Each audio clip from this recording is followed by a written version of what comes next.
Le podcast Déclic comprend les transitions pour vulgariser, ouvrir la réflexion et surtout donner envie d'agir. Bienvenue sur le podcast de One Experience, le podcast Déclic. On va interroger, questionner notre réseau d'experts. Aujourd'hui, on reçoit Marie-Laure Dufour. Enchantée. Bienvenue sur le podcast. Merci. Marie-Laure Dufour, donc, tu accompagnes la transformation des individus et des organisations et tu es la dirigeante aussi de Degré Humain. Donc, Degré Humain qui mesure et réduit l'entropie d'une entreprise. Peut-être tu vas pouvoir nous définir ce qu'est l'entropie. C'est un terme qui n'est pas forcément beaucoup utilisé encore aujourd'hui. Mais en tout cas, merci d'être sur le podcast pour échanger aujourd'hui avec nous. C'est un plaisir, Chloé. Merci d'être invitée chez vous. Alors, l'entropie, est-ce que tu peux nous la définir ? Qu'est-ce que c'est que l'entropie ? En fait, c'est un des mécanismes de la thermodynamique. Donc, on pourrait dire que c'est que lié à la technique. En fait, on trouve de l'entropie partout. Je vais te prendre une image très simple. Tu prends ton repas qui est bien chaud, qui est à bonne température, tu le laisses dehors, il refroidit. C'est de l'entropie. C'est la dispersion d'énergie. Tu as une armoire, tu mets tes affaires dedans, tu ranges pas tous les jours, c'est le bazar, c'est de l'entropie. C'est ce qui ne se voit pas à l'œil nu. Ça se voit pas à l'œil nu et ça se produit naturellement si on n'y fait rien. Mesurer l'entropie, c'est dire à l'entreprise, là, il y a des choses que vous ne voyez pas, et c'est normal, c'est un système humain, et si vous n'y prêtez pas attention, ça dégénère. Ça peut avoir un vrai impact sur votre entreprise, en termes de rentabilité, en termes de désorganisation. C'est ça. Ça fait rentabilité. Et puis les sujets d'actualité qui sont notamment le turnover, les déficits de qualité, vu que le client maintenant est d'une exigence forte, c'est-à-dire qu'il attend une qualité du service qu'il achète et il va comparer. Donc, si à un moment la qualité n'est pas au rendez-vous, le client va aller ailleurs. Et ça se niche parfois dans les détails si on n'y prête pas attention. L'entropie. Alors, cette semaine, tu as présenté aussi le premier numéro de ta lettre d'info intitulée Le degré supplémentaire, une dose de bon sens pour se transformer sans s'épuiser. Tu veux nous en parler. Un premier numéro donc, qui explore un thème essentiel qui est le seuil critique, ce moment où un changement devient possible, parce qu'un petit groupe s'active au bon moment et de la bonne manière. C'est ça. Est-ce que tu veux aussi nous en dire un peu davantage sur… Alors, le degré supplémentaire, c'est le clin d'œil. Vous savez que il suffit d'1 degré pour que l'eau qui bout devienne de la vapeur. Et avec de la vapeur, on passe, par exemple, à la machine à vapeur. C'est-à-dire qu'on peut transformer l'énergie. Et ce degré supplémentaire, qui n'est pas grand-chose, a priori, fait que quelque chose qui existe devient hyper plus puissant. Donc, on peut le voir, et c'est un peu ce que on va explorer, c'est sur la partie positive, c'est-à-dire qu'un groupe avec un chiffre critique va devenir moteur et transformer une structure, une société.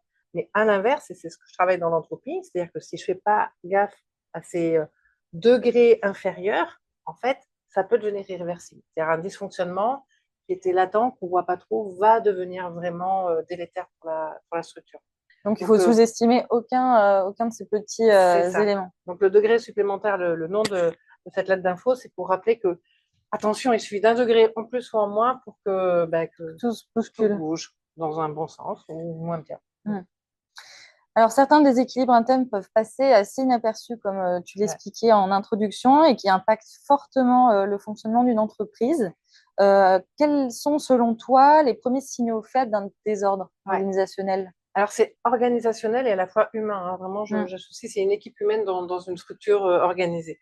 En fait, les signaux faibles, c'est super particulier parce qu'on ne les voit pas. Les premiers, on ne les voit pas parce que c'est faible. Et il y a 2 notions vraiment importantes. C'est que quelle est l'observation que j'ai de l'existant et comment je vais voir la transformation. Est-ce que je vois qu'il y a une transformation ? Les signaux faibles, leur caractéristique, c'est qu'ils sont diffus. Ils ne sont pas ramassés d'une manière évidente. Ils sont discrets. Et puis, c'est très, très intuitif. On sent, j'arrive dans une boîte, je me dis, je sens bien dans cette boîte, il se passe quelque chose. Il y a une énergie qui est sympathique. Mais j'arrive dans un endroit, je me dis, oh, je ne sens pas. Donc, déjà, c'est ce côté caractère diffus un peu délicat. Et comment ils vont… qu'est-ce qu'on peut observer ? Ça va être très simple. Ça va être ce qu'on voit qui n'existait pas avant ou ce qu'on ne voit plus qui existait avant. Par exemple, quelqu'un de super engagé dans les réunions qui est toujours à fond, qui commence à plus trop parler, il se met en retrait. Ou bien alors, quelqu'un une équipe qui était très réactive dans la réponse aux besoins, en service interne, le commercial qui demande à l'équipe de production, ça va très vite. Là, tout d'un coup, les temps se rallongent. Tu vois, il y a ce changement, il est subtil, mais ça n'existe plus. Il y a quelque chose qui manque. Mais ça, je peux l'observer si j'avais fait attention à ça avant. Et puis après, il y a des choses qui vont apparaître. Par exemple, les critiques. Des critiques. Les critiques, c'est tous ces petits commentaires, le cynisme sur une personne, en général le manager, mais ça peut être quelqu'un, la bête noire ou un projet, tu vois, des trucs récurrents. Ou bien on va voir apparaître aussi, moi, ce que j'appelle des absences flottantes, des retards, des temps de pause un peu plus longs, ou bien des gens qui vont poser des journées de pause, de maladie où on ne sait pas. Et ça, c'est des signaux qui vont devenir plus fréquents, bien aussi des tensions dans une équipe. Un moment collectif qui avant était sympa, tout d'un coup, ça devient un peu moins agréable. Quoi. Les gens, tu sens que... Donc, voilà, les signaux faibles, c'est ce qui n'existait pas avant, que je vais voir apparaître, ou ce qui existait et qui va disparaître. Tu vois, et c'est important que le manager il soit dans cette vigilance et en observant comment est la bonne énergie de mon équipe, que je vais pouvoir faire cette différence. Voilà. Où est l'entropie? Là, il y a un endroit, il y a une énergie qui se disperse. C'est où? Donc, inviter les managers à plus écouter, plus communiquer, plus ressentir. Ouais, c'est ça. En fait, ce qui est terrible avec tous ces signaux faibles, c'est que tout le monde sent qu'il y a un truc qui ne va pas. Et tout le monde se dit, je ne suis pas concerné.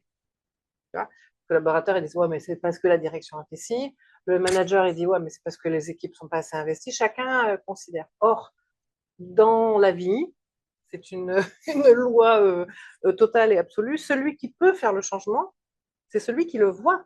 C'est celui qui en a la conscience. Et si le manager n'a pas conscience qu'il y a un changement d'état, il ne peut pas, en toute logique, opérer un changement. Donc, pour qu'il soit dans cette attention, cette vigilance, ben c'est vrai que son job, un des premiers jobs du manager, c'est d'être en constante observation, vigilance, attention de son équipe. Et pas forcément, on vient me parler. Mais comment ça se passe? Tiens, la personne, elle était hyper investie, puis là, je sens qu'elle n'est plus là. Quoi. Pour certains, ça sera assez inné, pour d'autres, ça sera un apprentissage. Mais en tout cas, de rester à l'affût de manière assez constante. Tout à fait. Il y a, alors j'ai plus son nom en tête, là, mais il a développé ce qu'il s'appelle Humble Inquiry.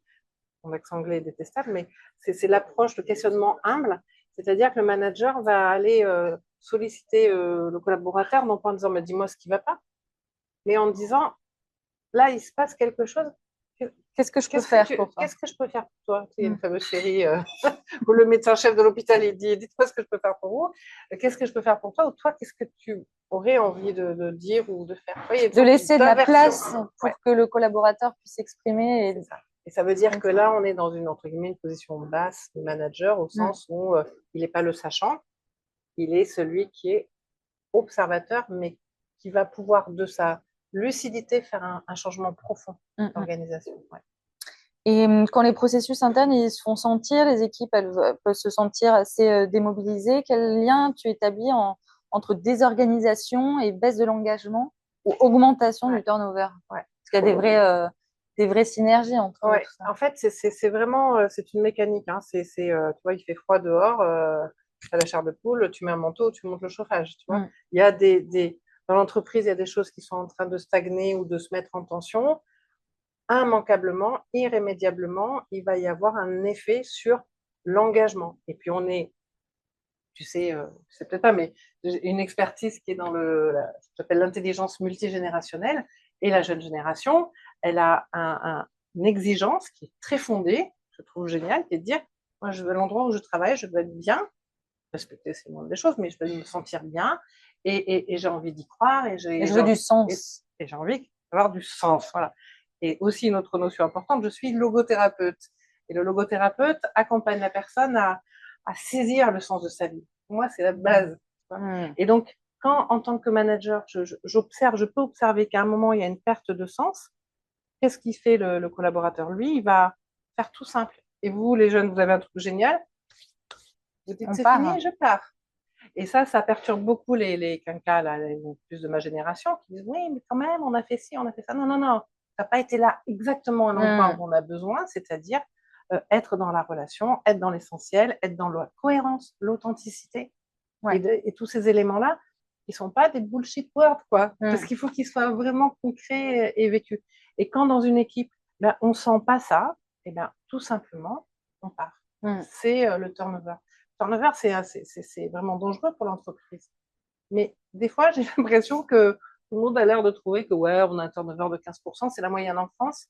Mais c'est pas du tout, c'est pas pérenne d'avoir 15% de Oui, turnover. c'est Ça veut assez dire qu'il y énorme. a, voilà, t'as un taux de changement et donc tu dois renouveler les équipes. Puis ceux qui restent, ceux qui sont en base, qui bossent, qui Mm. tiennent les murs, Et hein, aussi, tu il faut connais ça, pouvoir eux, ils partent à un moment, ils les disent j'en gens. peux plus, Mm. quoi. Donc, tous ces Ça veut dire éléments de. former de manière C'est constante, ça, ouais, ouais, c'est un budget, c'est c'est du ça, temps, c'est c'est de ça. l'argent finalement. Et puis, ça manque juste, ça manque de robustesse. Si tu prends une structure, tu lui enlèves les piliers tout le temps. Donc, il y a un moment, Mm.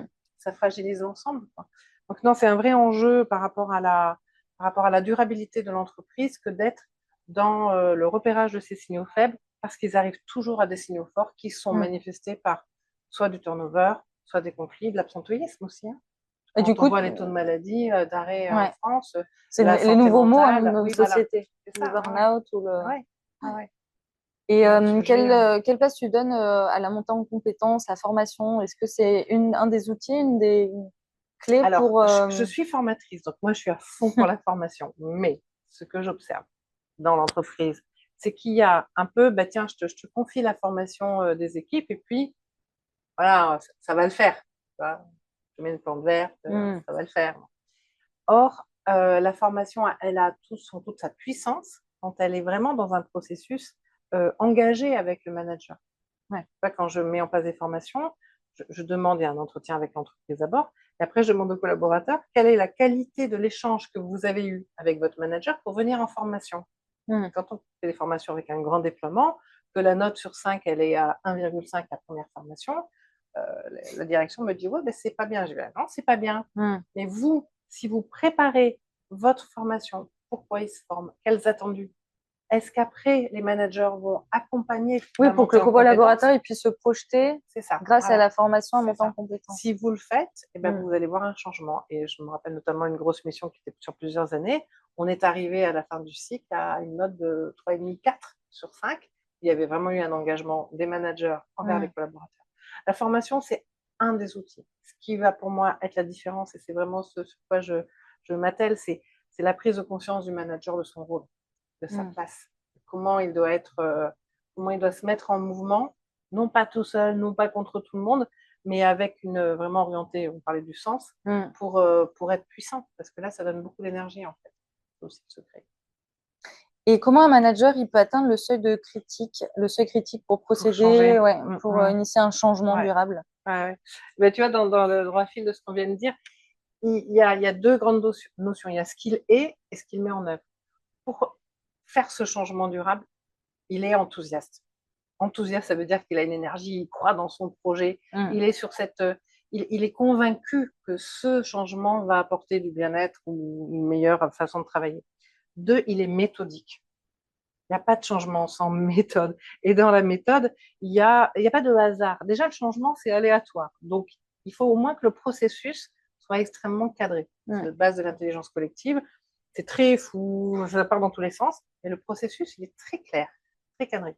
Donc, il est enthousiaste, il est méthodique, il est constant, parce que ça prend du temps. Donc, le changement, il ne va pas se faire Ouais. en un jour, surtout quand c'est des changements complètement de paradigme, d'outils de travail, de méthodes, etc. On a besoin de prendre du temps. Donc, il est constant dans l'effort, et puis il est confiant dans l'équipe avec qui il travaille.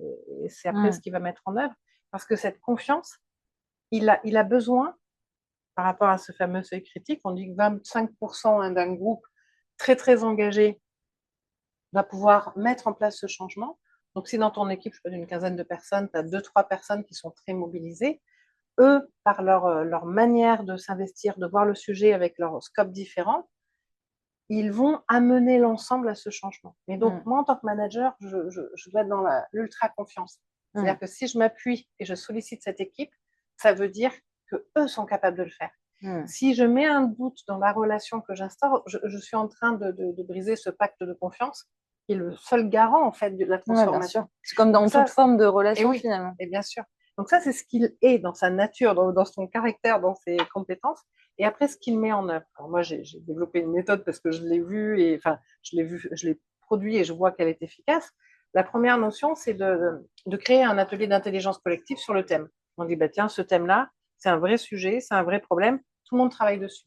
On aborde les freins, on aborde les pourquoi, quel sens ça Donc, toi, tu a, les travailles solutions. uniquement avec les managers à ce Non, là, moment-là? c'est avec toute l'équipe. C'est avec Je leur toute l'équipe. suggère avec toute l'équipe. Ok. Et on aborde toutes les particularités du sujet. Et à la fin, on arrive avec des solutions. Et d'ailleurs, petit clin d'œil aux amis managers, c'est pas du tout ce qui est dit qui pose problème. C'est vrai que des fois, ça confronte et c'est pas agréable d'avoir des oppositions. Mais c'est ce qui n'est pas dit qui freine, c'est un frein au changement. C'est ces oppositions-là qui empêchent la transformation. Donc, ce temps d'intelligence collective, on va voir émerger les lignes de force, le sens, les solutions et puis les freins. Et de ce temps-là, on recherche 2, 3 personnes, selon la taille de l'équipe, qui vont constituer un groupe pilote. Et ce groupe pilote, en fait, eux, ils vont avoir une feuille de route. Voilà la transformation à mettre en œuvre. Voilà la temporalité, voilà les moyens dont ils disposent, les outils, les objectifs sont très clairs pour eux, la temporalité aussi. Et eux, ils vont travailler. Eux, ils vont travailler au sens où ils vont élaborer ce qu'ils pensent, eux, le mieux pour mettre en place cette transformation. Ils vont une force de proposition. Voilà, de proposition, mais même d'élaboration du processus. Un processus ou l'outil, si c'est un nouvel outil.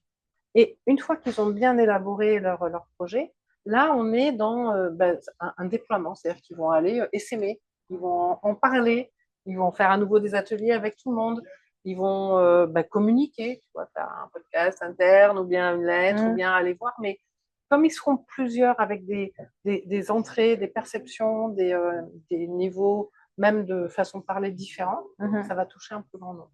Et là, à ce moment-là, tu es vraiment dans une transformation parce que peut-être que l'intuition est partie du premier, du leader, c'est son rôle, hein, il voit loin. Mais pour la mise en œuvre, il a besoin de ce seuil critique, de ce groupe ultra motivé, très engagé, en qui il a confiance, qui va déployer de manière opérationnelle sur le même niveau de besoin en fait que les équipes. Et ton accompagnement, enfin ta méthode, c'est sur quelle durée la plupart du temps pour transformer de cette manière des organisations? Alors, ça va être très, très variable selon la des demande. Besoins, Donc, dans le degré humain, j'ai développé une méthode qui est à la fois humaine et digitale. Donc, humaine, on a un premier temps qui est ce temps d'intelligence collective que je décrivais. Et puis après, un questionnaire qui va aller interroger les collaborateurs, les managers intermédiaires et les dirigeants sur 5 dynamiques d'un collectif. Et les résultats qu'on a vont nous permettre de mesurer l'entropie, c'est-à-dire quels sont les écarts entre la perception du collaborateur et du dirigeant, du manager intermédiaire. Et une fois qu'on a objectivé, parce que vraiment pour moi l'enjeu c'est ça, ça fait plus de 35 ans que je travaille en entreprise, c'est que on ressent les choses, mais on a besoin d'avoir des chiffres. Quand tu as un chiffre, quand il fait 40 degrés, tu sais qu'il ne fait pas 26. Donc, il y a une réalité qui est mesurée. Et cette réalité mesurée permet au manager de dire je priorise telle ou telle action. C'est pour ça qu'il peut y avoir une temporalité différente entre le moment où on commence à élaborer le contenu, enfin le thème de l'atelier et tout le questionnaire en ligne. Ça fait un mois et demi. Et puis après, selon le désir, l'ambition, les moyens du dirigeant, il va peut-être dire, nous, en interne, on a de quoi faire de l'accompagnement sur la communication, par exemple. Donc, ils vont se débrouiller tout seuls. Donc, après, soit ils disent, non, nous, on a besoin, il faut qu'on retravaille nos valeurs, par exemple. Ou bien, j'ai besoin d'accompagner les managers sur la posture de manager, comment être en lien avec les équipiers, pas faire du micromanagement, mais être vraiment proche, etc. Donc là, ça peut être des accompagnements qui durent entre 2 mois, 3 mois, 6 mois, globalement. Et je suis assez curieuse de savoir quels sont les freins que tu observes qui sont assez récurrents chez les managers qui freinent justement ces transformations. Est-ce que c'est... Ils n'ont pas conscience. Ils n'ont pas conscience, Ils n'ont pas conscience. Tu sais, c'est... C'est assez incroyable. Aussi. Oui, mais c'est normal. Tu es complètement dans ta mission, ta responsabilité. Tu n'as aucun manager que je connaisse, franchement, aucun, qui arrive un matin et dans sa boîte qui dit aujourd'hui, je fais de la merde. Aujourd'hui, je suis pas sympa. Aujourd'hui, je fais que ce que je veux. Et voilà, il n'y a personne qui dit ça. Mais en réalité, on est beaucoup à le faire. Je me mets dedans parce que j'ai été aussi. Parce que tu fais le mieux que tu penses, mais à un moment, la réalité, les enjeux, les fragilités environnementales aussi, font que tu peux pas procéder comme toi tu penses. C'est pour ça que passer par ce groupe seuil critique qui va être la force du changement, c'est impératif. On peut pas faire tout seul, tu vois. Et pour moi, le premier frein, c'est faire de manière erronée ou mal, en toute bonne conscience, en pensant faire le mieux possible. Parce que c'est vrai que si tu ne t'en aperçois pas, c'est que tu n'es pas connecté à l'essentiel avec ton équipe aussi. C'est que il y a des choses. Mais tu sais, c'est ça qui est très dur, hein. C'était au four au moulin. Tu as une pression parce qu'il faut que tu fasses du chiffre d'affaires. Tu as une pression parce qu'il faut que tu produises dans les normes de qualité, de quantité requises. Tu as une pression de tout ce qui est législatif. Moi, je suis dans la formation. On a des contraintes administratives qui sont de dingue. Donc, tous ces éléments de pression, il y a un moment, ça opère sur toi une espèce d'empreinte qui fait que peut-être l'essentiel, a priori, tu ne le vois pas. Et donc, est-ce que parfois plus. tu observes que la problématique, c'est pas forcément au niveau d'un service, mais au niveau de l'organisation assez plus globale de l'entreprise aussi, non? Ouais, de toute façon, tu sais, c'est Einstein qui dit tu peux changer les problèmes juste si tu regardes à un autre niveau. Ouais, Tu c'est vois, ça. on peut pas modifier au même niveau. Donc, dans une structure qui est en fragilité, où il y a des tensions ou des dysfonctionnements, c'est pas les premières personnes, c'est l'ensemble. La globalité. Moi, je me rappelle, je travaillais avec un grand groupe qui font de la sanitation. Donc, c'est pas très poétique, mais c'est dératisation, désinsectisation, etc. On nous demande d'accompagner les équipes à améliorer la qualité de la relation client. Très bien, formation, de l'accompagnement des managers, très bien. En fait, nous, on dit, il y a un problème. Ouais. Vous ne leur laissez pas de temps de relation avec le client. C'est ça. Et quand je dis ça, ils me disent merci madame, au revoir, c'est pas ce qu'on vous a demandé. Tu vois, donc tu peux exiger de tes collaborateurs, mais si dans le top niveau, le seul truc qu'on regarde, c'est les chiffres de performance, et Dieu sait si ça, il faut qu'on en revienne, et des chiffres et des indicateurs, ben, les équipes sur le opérationnel, elles n'ont pas c'est compliqué de faire différemment, quoi, hein. Ouais, bien sûr. Là, c'est évident qu'il y a besoin de tout un changement de façon de Paradigme. voir l'entreprise, hein, de paradigme, oui, parce qu'on va être un peu limité. Alors Marie-Laure, pour conclure sur cet épisode, comment tu vois les profils des managers dans 5 ans avec cette nouvelle tendance et l'arrivée de l'IA aussi? Ouais, ça, c'est ça qui va faire On me questionnait justement par rapport aux nouvelles générations, quelle va être la nouveauté des nouvelles générations. Eux, ils sont nés avec l'IA. Oui. La Gen Z, ils sont nés avec la tête avec l'ordinateur. Et donc ça va être vraiment la différence. Les enjeux, c'est extrêmement intéressant, c'est passionnant. Alors, soit on est dans la dystopie dramatique, la machine contrôle tout, il n'y a plus d'humain, soit on est dans l'utopie, c'est génial, on va avoir la possibilité de tout. Bah, évidemment, le chemin, il va être entre les deux. L'enjeu pour le manager, ça va être d'être hyper au fait de toute la capacité que peut amener l'IA en termes d'automatisation, de prédictivité, de facilité en fait de gestion, hein, de technicité, et en même temps de renforcer, de redoubler les compétences humaines qui vont être de l'ordre de l'intelligence émotionnelle, bien sûr de l'empathie, on en a un peu parlé, on a survolé tout à l'heure, mais aussi de cette attention à l'ensemble, à la globalité, à cette vigilance que, en tant que manager, j'ai pas simplement des individus, mais j'ai des citoyens qui sont dans un environnement. Et pour moi, l'enjeu du manager de 2030, c'est une grande maîtrise technique qui permet de déployer tous ces talents humains. Donc, et c'est évidemment pas l'inverse. Bon, l'avenir nous dira, ça sera comme tout, comme maintenant on a les deux qui se croisent. Mais moi, je suis assez confiante dans les nouvelles générations de managers. Je trouve il y a une telle prise en compte de où on est, notre société, dans cet environnement-là, que je vois beaucoup qui se défaussent pas, quoi. Ils disent pas, non, nous, on fait de l'économie, l'environnement, on s'en fout. Nous, on fait du sociétal, donc l'économie, on s'en fout. Non, il y a une vraie intelligence globale qui permet de se dire, bon, ben, ça va, ils ont compris, ils investissent leur mission en étant sur ces 3 piliers, l'environnement, l'économie et puis l'humain, le sociétal. Donc, bon degré humain à venir, je suis assez confiante. Les perspectives sont plutôt réjouissantes. Ben, c'est un enjeu, hein, ça ne va pas être simple, évidemment, mais y a pas, je pense qu'il y a eu pire dans nos histoires. Tu sais, c'est toujours dans des moments un peu fragiles, de tension, que les personnalités, pas sympas, se révèlent, mais que les beaux profils se révèlent aussi, que tu as il y a des choses qui se passent. Qu'il y ait des émergences, des idées. Moi, j'entends des créations d'entreprises, d'activités. C'est génial. Enfin, il y a une créativité, il y a vraiment une possibilité de choses nouvelles, et ça, Un bel élan. C'est rassurant. Ouais. C'est rassurant. Bah, sur ces notes, on va conclure le podcast. Merci beaucoup, Marie-Laure. Avec plaisir, Chloé. Et à bientôt. À bientôt. Au revoir, revoir. Déclic.